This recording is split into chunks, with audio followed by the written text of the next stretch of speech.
Congratulating you on your first commitment. God bless you. Ask you how you feel as you approach 70. Well, I feel indifferent, but I remain grateful to God because it's been a pleasant surprise that I could make it to the proverbial age of 70. And when I say this, I always reflect on my past, which was full of challenges, but it pleases Almighty God for me to overcome. So I can only give gratitude to God for making it possible. It's something that I didn't expect.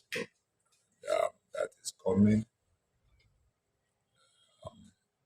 Continue to be appreciative of God's benevolence on me and my family.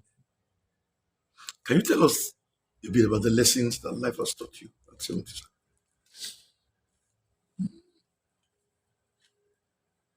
Well, the first one is to be faithful to God. And of course, patience.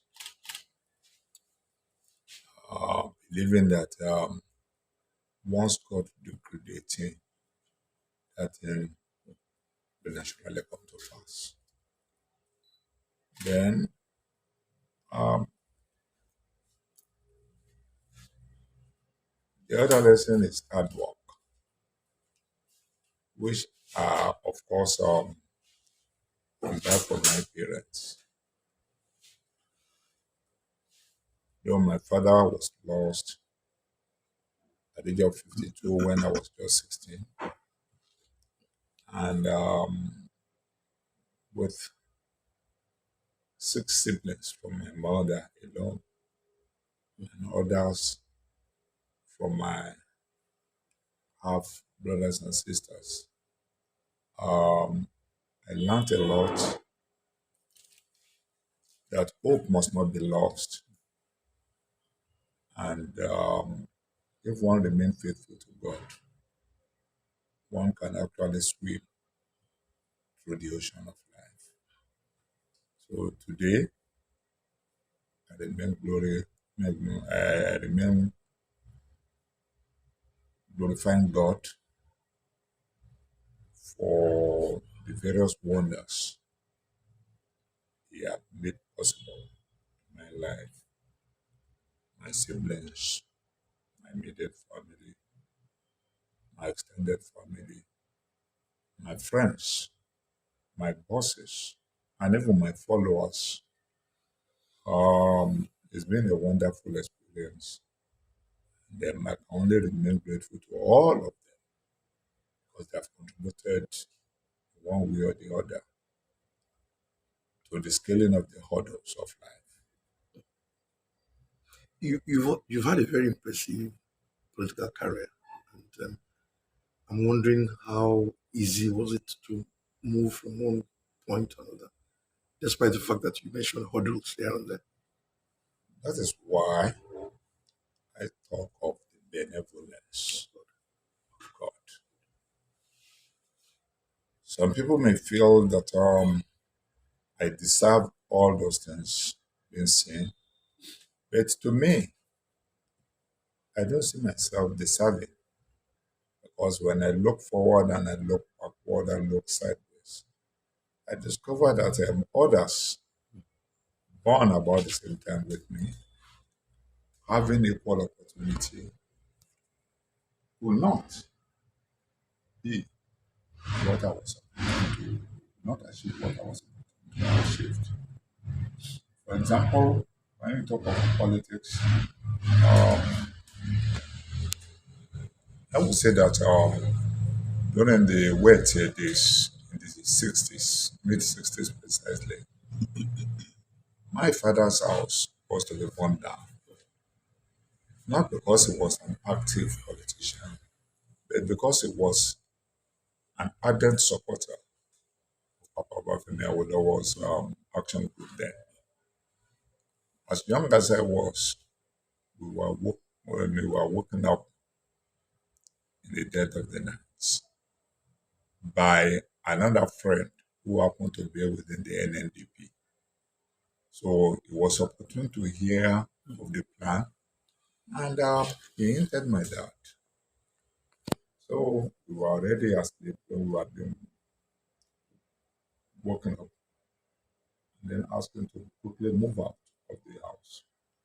So it was that same friend of his that all the family were taken to, and glory be to God, nothing happened.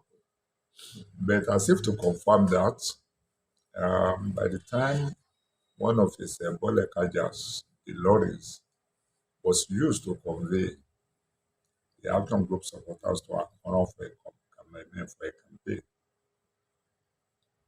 then NDP attacked the vehicle, and as the people ran away, they got it burned down. So all this, I will regard it as passive, but the lesson is not lost on me. To crown it all, I happen to be a beneficiary of Obafemi Awolowo's free primary education. So all linked together, I became one of those people more or less idolizing Obafemi Awolowo. But not until after graduation, I was planning that, well, after 10 years of service either in the public or private sector, then I had a plan that I must get out of service, this paid job, and start my own business. I was surreptitiously working towards it until just quarter to 10 years. Precisely about 8 years, or just say 9.5 years into those services, that is including my own youth service corps. Um, Again, the hands of God manifested when I was beckoned upon without any connection to come and serve as commissioner. That was the days when, after going through all the necessary screening in by the security agencies, all you just hear is your name on the radio. You be appointed a commissioner. And the next thing is you did fixed, and then you are inaugurated and service began. So by December 6, 1988, I became Commissioner for Natural Resources in the States. Mind you, I graduated in 1978. So I started working first as a teacher after my youth corps. So secondary school teacher for 1 year. Left for the Ministry of Agric just for 2 months. Just 1 month into that 2 months, I received a letter of appointment by Pfizer Livestock Feeds, a multinational corporation. And I moved on. So 8 years into that, I was appointed commissioner. And after 2 years in the Ministry of Agriculture and Natural Resources, again, I was relocated to Ministry of Finance and Housing. And in the process, again, I wasn't the only one in the cabinet.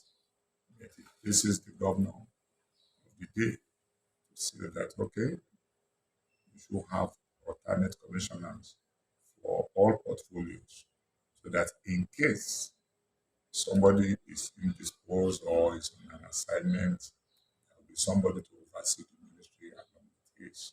So again, was made the alternate commissioner for finance and economic development.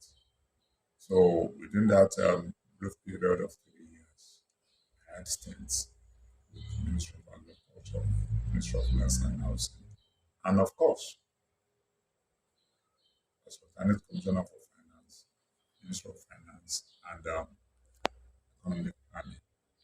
So again, some other parastatals are put under me in the course of the three assignments.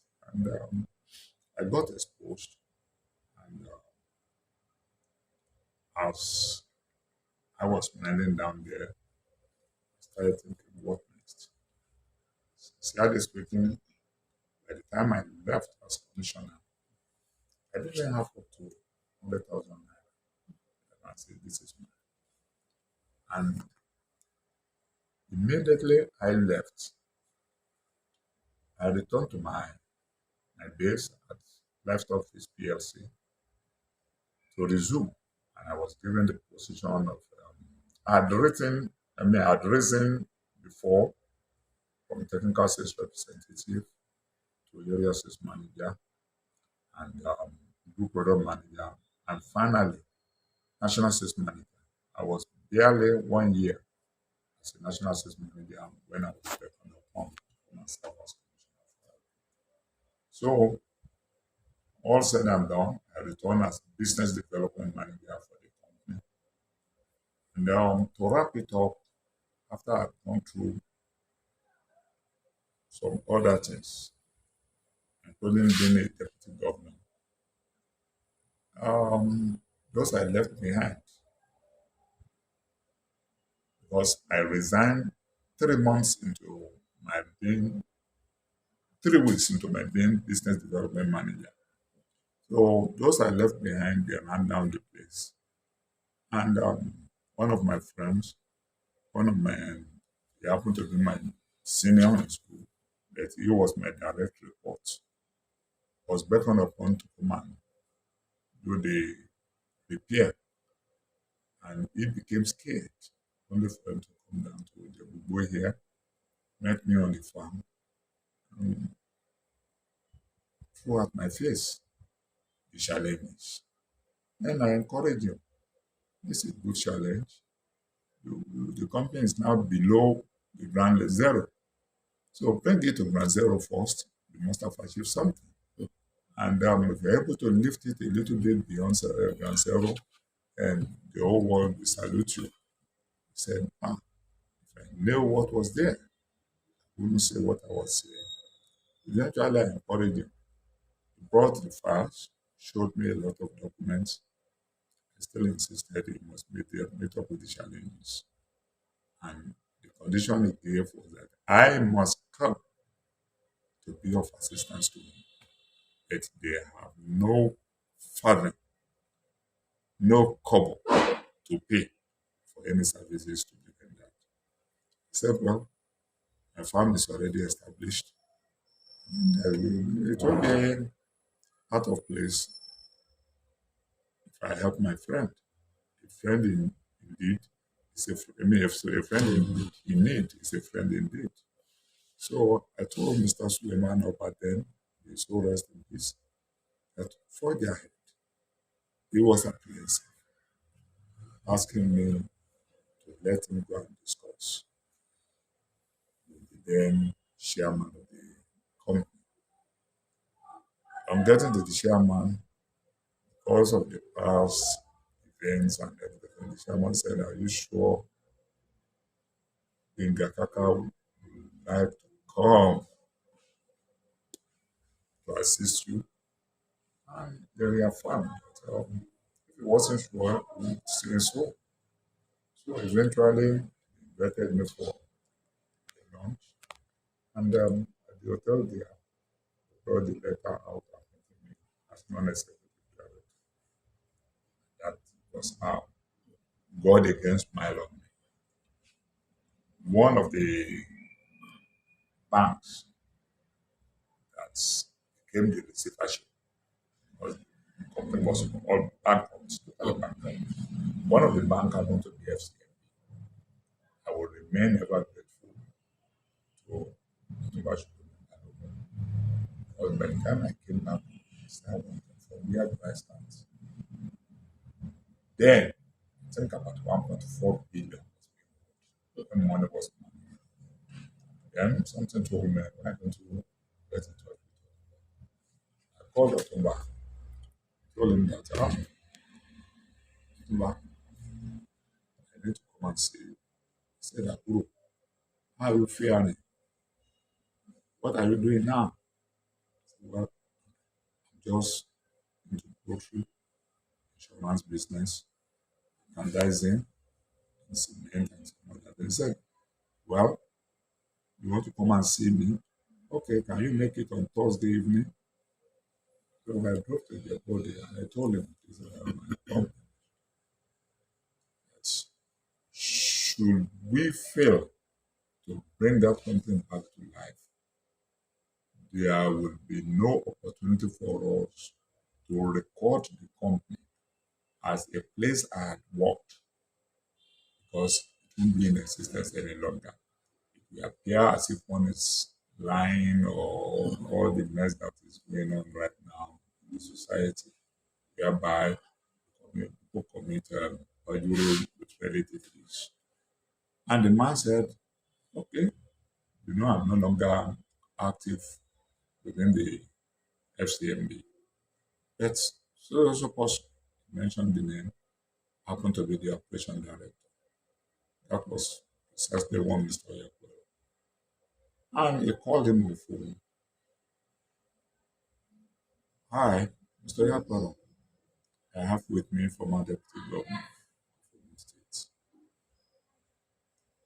He's here in respect of your friends that I left office.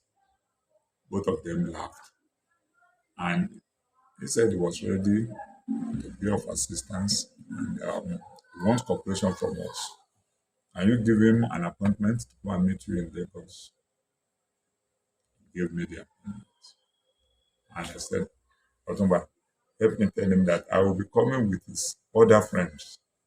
That is the chairman and the new managing director. Glory be to God. We got from there. And right from the reception, it was a red carpet. As I was attempting to fill the form before putting pen on paper, mere hearing that former deputy governor from Ogun State said, oh, Otumba is waiting for you upstairs. And Mr. Yakwero is waiting for you. I was just ushered into the lift along with the two plus the financial controller. And we ended up, I think it was in the fourth or fifth floor where they had their conference room. Now, I was now at the head of the negotiating team. And then we had all the directors seated. And I threw it to them that as businessmen, your prayer will always be that your those indebted to you, the debtors, must not die. Because once they die, the chances is that your money is gone. So we want to remain proud former employees of Life Office. So bringing it back to life is our mission. And that was why we are here. We had the first discussion, first round of discussion. By the second one, directly, I told them, yes, had have separated the principal from the interest. So directly I asked them, just put on hold the interest. The kobo must not be added to the interest until we finalize everything. The glory of God, we were lucky. And the operation director resigned and we actually laughed at that to invite him to come and join us on the board since he was now on his own. And he joined us before we could save their problems. About 2 years, he had cemented everything, received our collateral, and then we put coming back on life by, first of all, mobilizing funds through the help of that financial man, the operation director is down and so. And everything put together, we were able to get the collateral security and pay some of the indebtedness through the loan we obtained. Then later, we went ahead procuring another loan. I think it was around 300 million. Then we, as running costs, we started the full operation. So by the time it was the third year, we offset all the other loan, the outstanding, the receivership, we had offset everything, and then leaving us with commodity transaction doing. So with the initiative of the gentleman, we went into the market and our company that was doing well, I think it was around, I think it was hovering between 2 and 3 before they went on that. We are now saying that, okay, it's now 30 naira, 30 cobbles. Yes, 30 kobo. Then we were able to offer it at 50 kobo and it became oversubscribed. So other private company buying into it. By and large, we came out of the wood and then the place stabilized. But not until after 4 years were they able to pay certain allowance for we that are acting as director. It just walked through. That was why I always refer to myself as being lucky. And I live on the benevolence of the Almighty God. But what we think is impossible, God will make it possible. It also manifested when, after 8 years, God made it possible. After 8 years of living as commissioner, within that 8 years, I was in Nadeko. I found myself in Nadeko. From Nadeko, we formed the political party Alliance for Democracy. And by sheer luck and benevolence, I was unanimously made vice chairman of the party in the state. After winning before winning the election, during the nomination, I was given the opportunity to be a running mate to Chief National. The rest is history. So, as running mate, I naturally become the deputy governor. As deputy governor, we completed our 4 terms and left in 2003. Exactly 8 years again,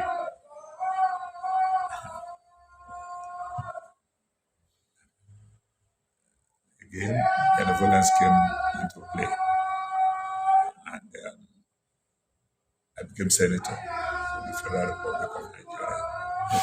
All these had their own challenges, but I was able to surmount the challenges with relative ease.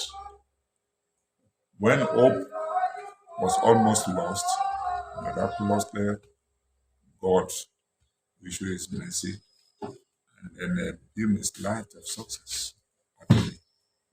So all this made me very humble, and I remain faithful to God, not minding whatever the rat race going on around me. Since you left office as senator, what have you been up to? Fully on my profile.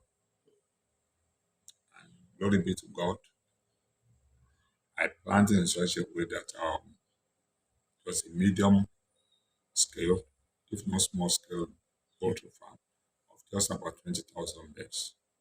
So right from the time I was starting, I planned that I wasn't going to go beyond that 20,000. That was borrowing from my own experience on the field. I know that the optimal level of participation in poultry shouldn't be more than 20, 30,000 birds of laying birds. So I decided to stay at 20 and I've been maintaining that 20 for the past 30 years. So running it year in, year out, batch by batch, and earning more than enough to maintain my family. So that whatever comes from public service was just um, extras, which we have to thank God for. There are also stories making the rounds that you will probably be going back into active politics. I don't know if that is I true. have never left active politics. Since this will be another 8 years Okay. that I was out of the Senate. But I don't know what God has in store with me. But I remain as a member of APC till today. Very active and doing my own bit here and there. There's going to be something I wouldn't know. But if there's anything today, except I want to deny the favor of Almighty God on me, it is then I will say, I'm retiring, I'm no longer doing anything. Though I know that I can't continue for with politics for life, but I still feel that remaining till 75, if God permitted me, because to me, I've surrendered my life to God. I've completed my own outline So, assignment by the time I clocked 65. I never expected I would be 60, doctors of 65. why is that? Why do you Oh, it's my background. I had challenges, not out of our making. My mother lost the first three children at tender ages. And when I was giving birth to bout of illnesses that didn't give them any sense of security that I was going to survive. So they were living in fear, running from pillar to post, just to save the head of the poor boy. And till the time I got out of primary school, wasn't conscious of what was going on in my own environment. I was just being pushed on.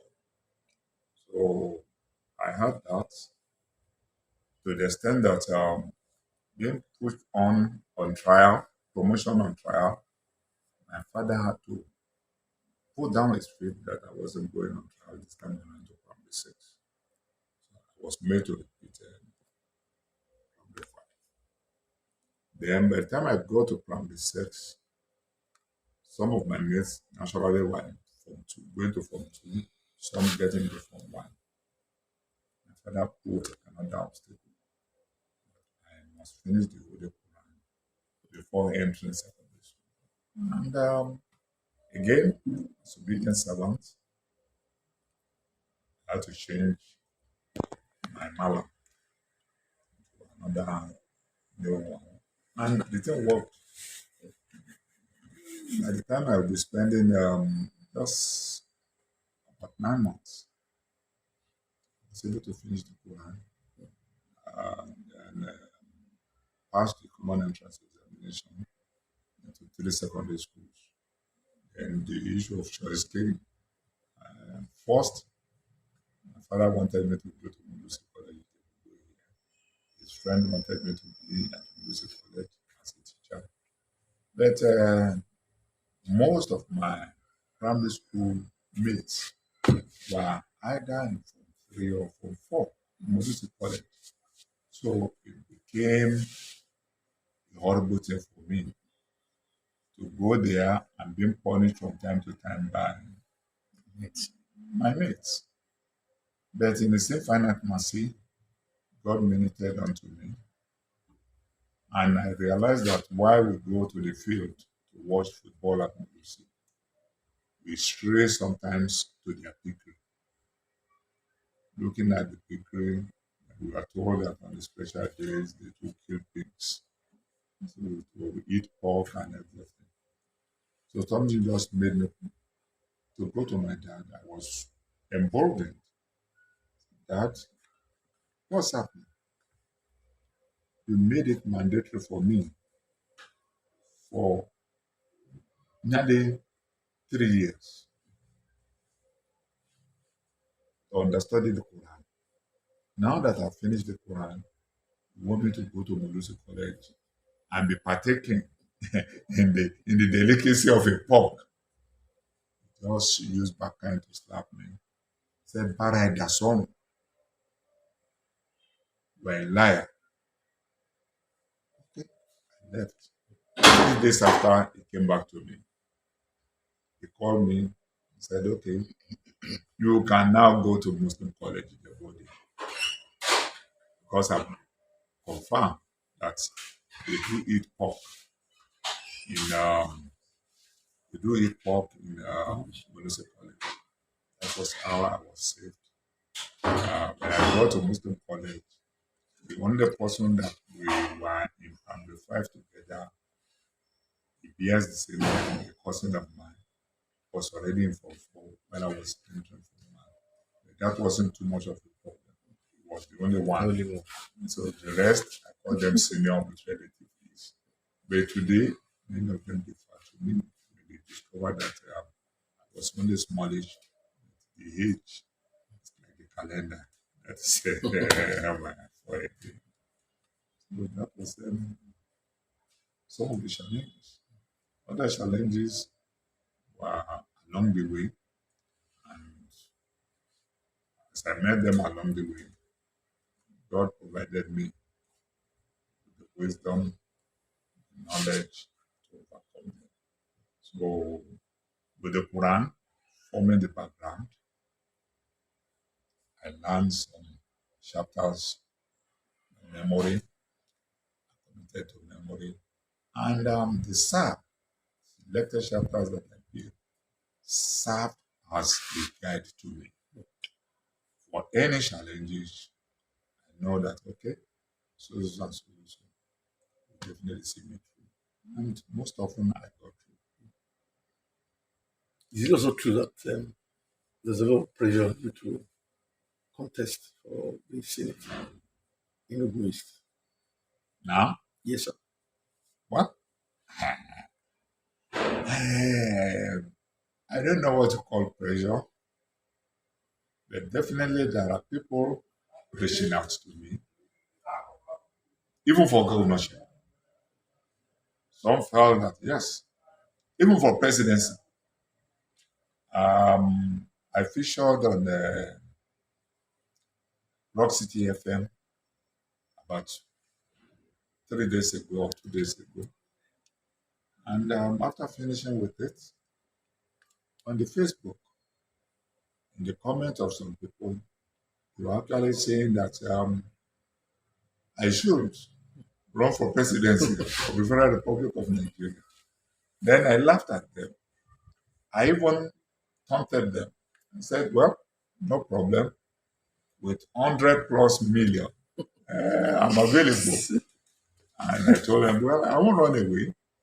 If it is the wish of the people, once they can get me the money to buy the form, or since we are in the season of raising money to buy form, me that is less privileged.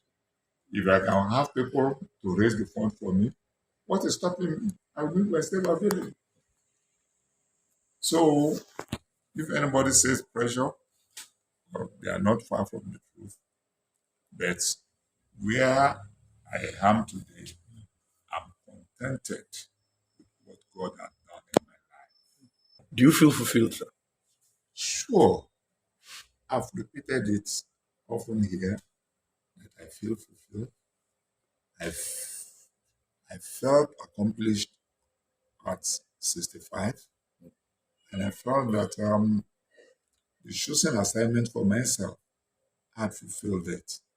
Living the Almighty Allah's assignment, which may not be known to me, and there could be some that I could have inkling of. But by and large, I have surrendered myself completely to the will of Almighty Allah. So if God says more should still come my way, I'm not going to disappoint God. I've read through the Quran and the Bible. We have what we call Prophet Yunus, which is Prophet Elijah. I know, is it Elijah or um, that God was sent to Nineveh and he was afraid of the Jonas. Jonah. God bless you, Prophet Jonah. We call it Yunus in the Quran. So he was sent on an errand by God, but he became scared and refused to go. But on his way home, again, there was this thunderstorm. Their boat was about to capsize the river, and people within felt that he was the sinner. They threw him overboard, and the shark swallowed him. Only after repenting with some words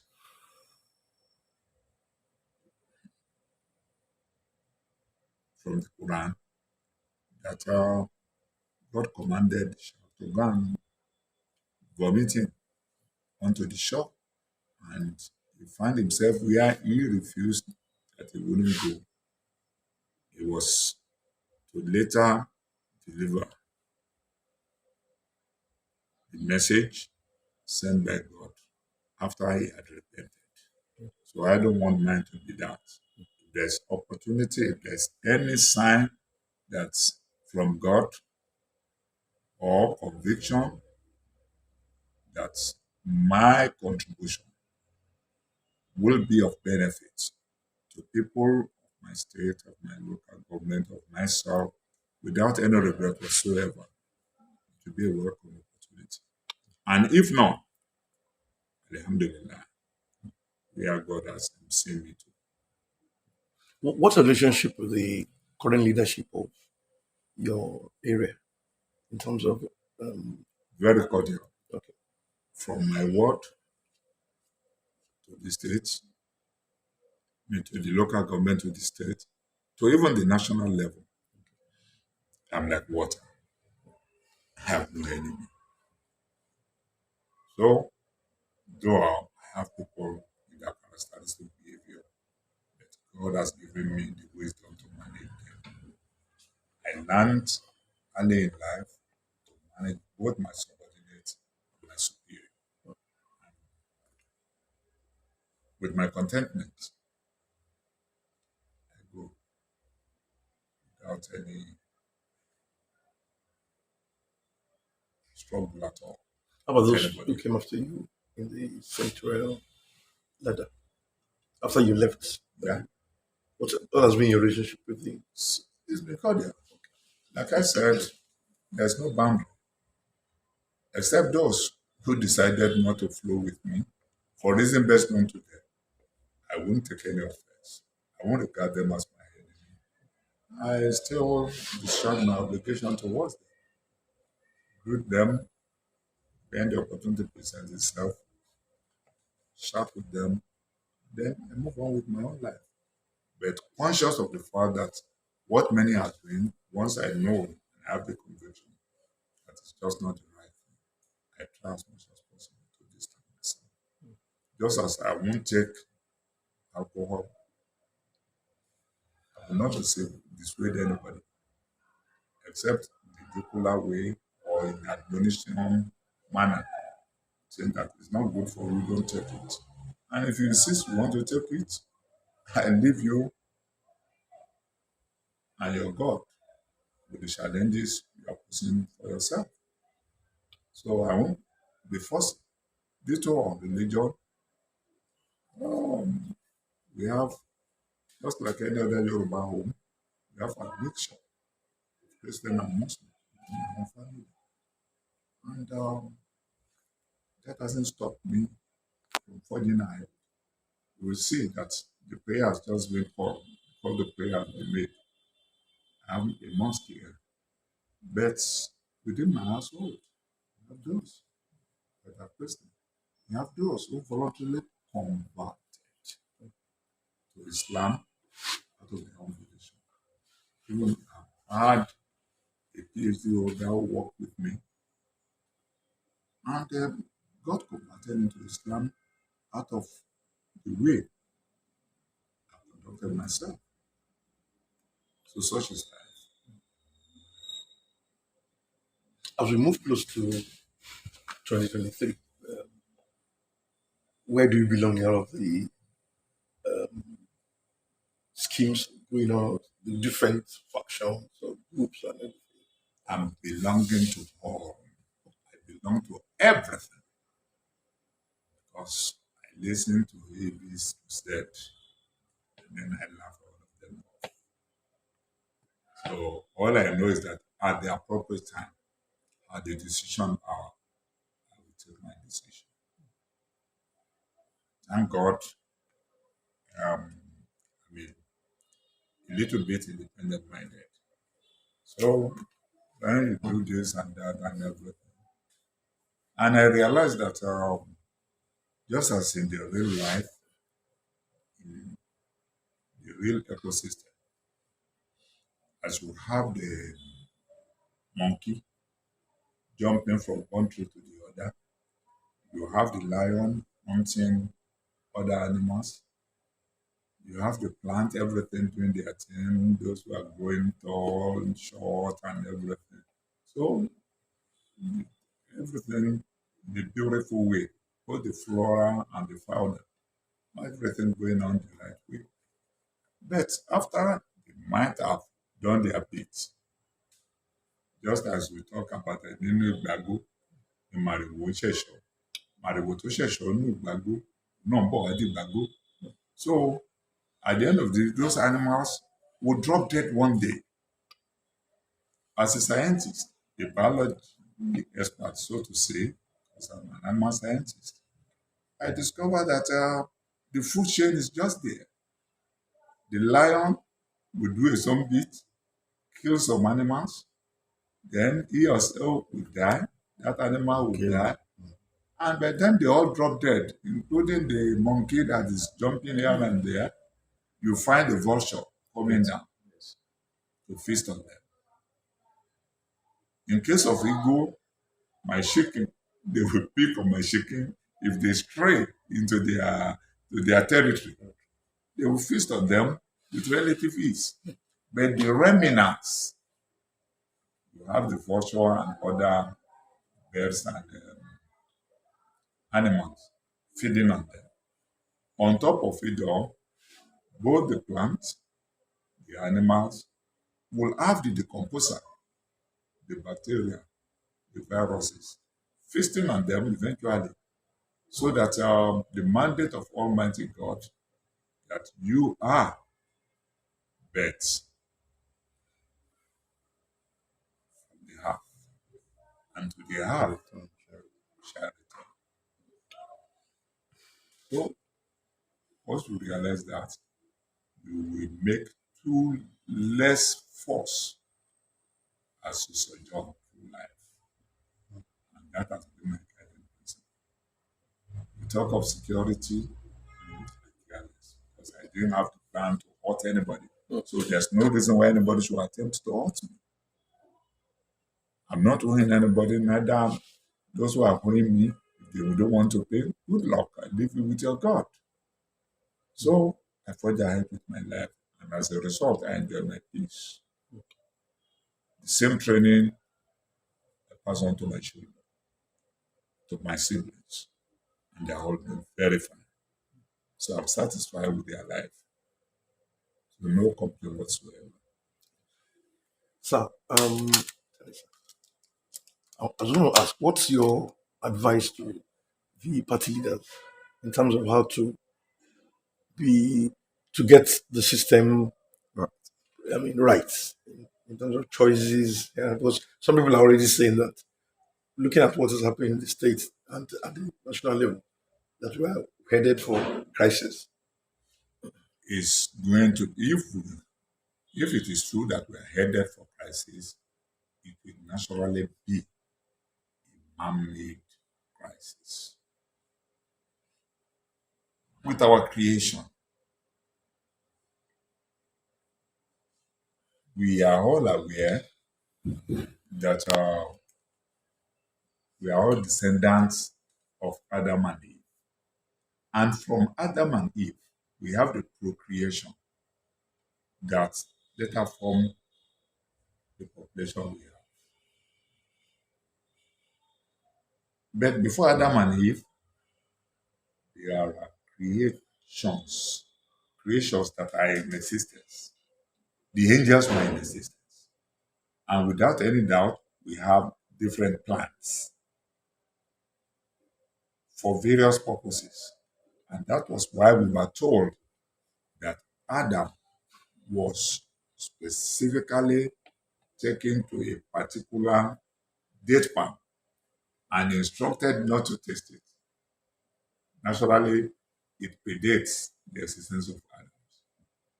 Then we were told that after the creation, the angels were invited, and Adam was taught their names and was asked to, they asked them to name Adam, said they had no knowledge except one given to them by God. And they asked Adam, Adam was naming their name. So they surrendered to Adam. But Adam violated the instruction. And the serpent misled him. But not misleading him just for anything other than to achieve the purpose of Almighty Allah. God did not create the earth and the heaven for no purpose. It was meant for we to be the vicegerent on earth. So that one done, we are expected to get ourselves organized. I used to cite that the best organized animal kingdom in the whole world, in the whole universe, is the termite kingdom. We would think that when we want to recruit people, we see people, no, no, you are with chicken brain. But in case of termites, it's even minutest tiny thing. But you go into their something, the best architectural design you can ever get in the whole universe is the termite kingdom. That's their mount. So there, everybody has got their own assignments. Just like the clock, just like the moon exchanging time with the sun. I mean, the sun exchanging time with the moon, and everything working in a steady flow. When it is time to rain, you have the rainfall. When it is time for sunshine, you have the sunshine. Everything moving.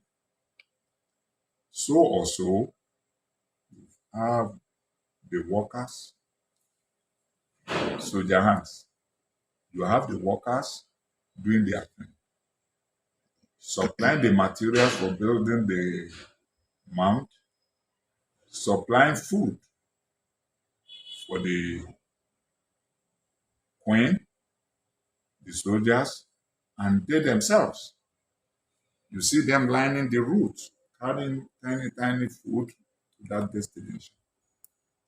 The male has its own specific beauty, just to mate with the potential queen, and immediately that mating was successful, will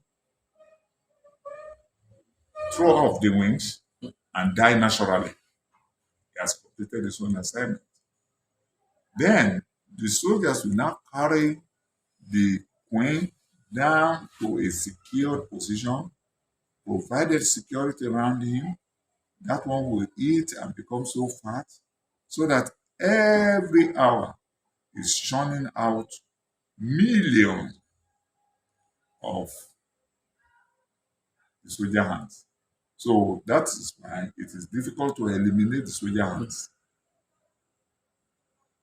So the soldiers will ensure that their environment is fully secured regularly until death. The queen will continue to reproduce. Then, as they are reproducing, a new colony is being formed. Once there's they go on this nuptial flight, they mate, the male dies, and the queen is provided. So you talk of organization, they are not only having the best agricultural design, they are the best organized of all the animal kingdom. So if you take your time to study them, you find how marvelous they are. So we human being that is endowed with brain, that made us to be called Homo sapien, I don't know why we cannot simply organize ourselves.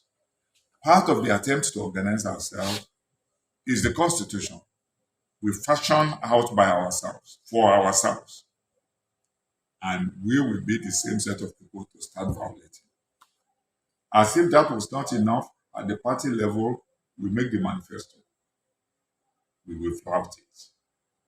So it is inability to manage success, to build an enduring structure, to ensure that justice is done that can engender social harmony and, of course, unity of purpose.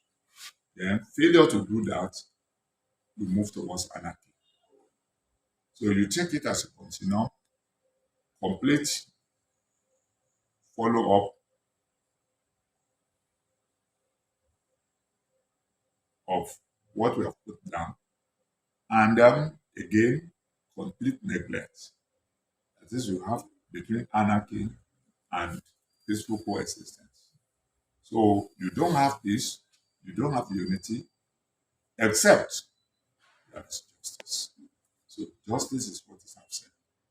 And the moment nobody is behaving like God, which they will never become, they can only call themselves Godfather, provided people who are saddled with the responsibility of governing realize that they are to serve the people as servants, not as master, then there will be peace.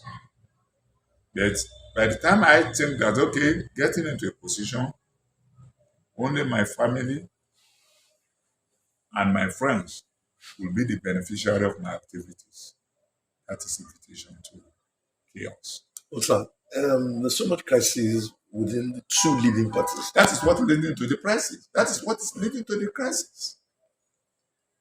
That is, we are all the same. In all the parties, we are all the same. But the two major parties, when you look critically at it, money is the root of everything. Money, power. So by the time you have idea, you have a policy paper, you have everything, and that is not enough challenges to you other than how much can I make? What quantity of the cake, national cake, will be mine? Not what am I going to contribute to baking the cake? Then it's a recipe for failure, a recipe for disaster. So we pray we don't get to the edge. But sir, now that the party has been zoned to the south, APC, and you have so many southern politicians, do you have a, a favorite candidate Simple. you are supporting or you would like to support? Or What advice would you give? All of them are my favorites. But at the decision hour, naturally, as a leader, I know the quality that I desire in all of them. And there's no single individual that can combine all the best traits. So when you now weigh all of this, then we have to prioritize. Like when General Buhari was being voted for, people thought the skirmishes, I will call it skirmishes, then will be tackled because of his military experience. But under his watch, we have everything deteriorating. We've had economic wizards in government, both under military and um, military and And civilian. civilian. We've had Professor Ayagi, we've had Professor Aluku, we've had Soludo and so many and so forth, Shanusi, and even the former emir Yes, under Jonathan, Sulu. and currently Emefiele. What are we having? Since 1986, it has been on the downward trend. So maybe they are pseudo economists, maybe they are one-sided economy, one-handed economy. You know, the economy will say on one hand and on another hand. They call them one-handed economy. But when you have a balanced economy, they ought to have been able to balance what we have so that all the economy sliding down to recession twice within a particular regime shouldn't have been our lot. It even got to a stage when Babangida had to shout that the Nigerian economic problem has defied all known solution. By the time the head come out with such statements and still remain instead of resigning in an advanced country, the next thing will be to throw in the towel. Not that you stay on and be looking for non-existent solution. So that is the problem we have.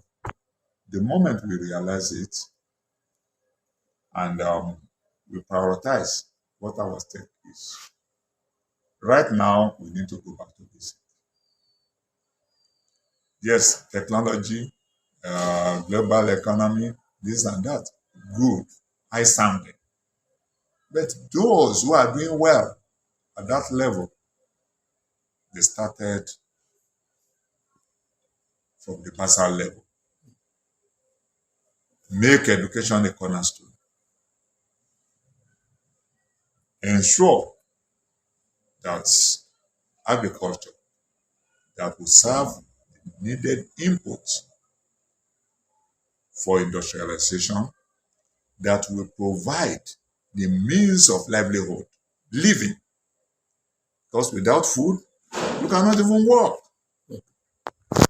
So, security, providing provision of food for consumption and for industrial growth. They are all raw materials for industrial growth are very essential and critical. Then shelter.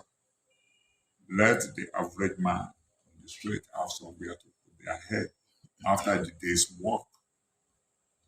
Then you now go back and say, yes, sound education. It is from sound education, agriculture could be efficiently and effectively practiced.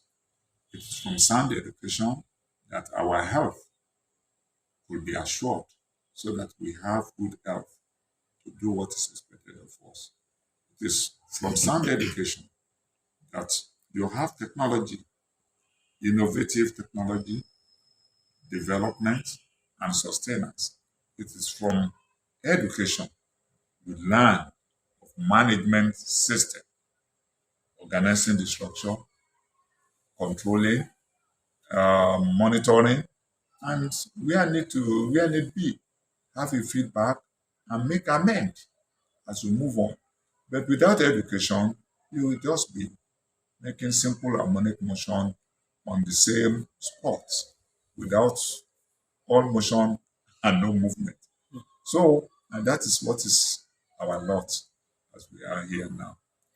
Then provide job employment opportunity as they are well equipped with good education. Provide them job opportunity. The idle hands are usually the devil's workshop. We talk of banditry, we talk of Boko Haram, we talk of all those people doing Yahoo Yahoo, looking for easy money. Once they are well employed, water is running, other basic necessity of life, if you like, we follow the Abraham Maslow's hierarchy of need. So, food, water, housing, interrelatedness, security. Once you get all these things done, who cares about whoever is administering? We will have justice must have been seen to have been done, and then social relationship will be perfect. There will be no suspicion of one another.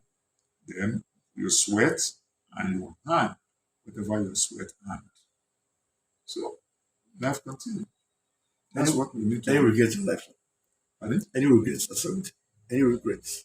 70. Um, Naturally, I mean, as a human being, there are bound to be, but those regrets with my own nature, I don't see it as a regret. I see it as a challenge. And like I told you, scaling the hurdle is part of meeting the challenge.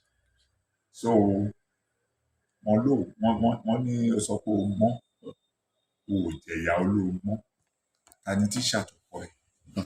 Without suffering, and you are saying you are a wise man, who is that teacher that taught you? Experience you don't get to buy in the market. You can't get to read in the book. You have to pass through it. Just like the small child, you see the flame burning, and you are attempting to put your hand there. The parents should just allow him one day to put the arms, and once he or she realizes that that thing burns, they won't try it again. Then, in the real life situation, they start as a toddler, getting up to walk. Initially, some will fall down and find it difficult. They don't want to try. Those are the ones that will have delayed walking experience. Others, after falling, they keep on standing. Falling, they keep on standing and rising. And like Papa Wolowo will often say, the greatness of a man is not in never falling, but in rising each time he falls. So, to have challenges, to have something of worry, something of regret, sometimes you make decision that is not to your taste or with knowledge of hindsight you would have done better. But that one should not weigh you down. You should serve as tonic for a greater height.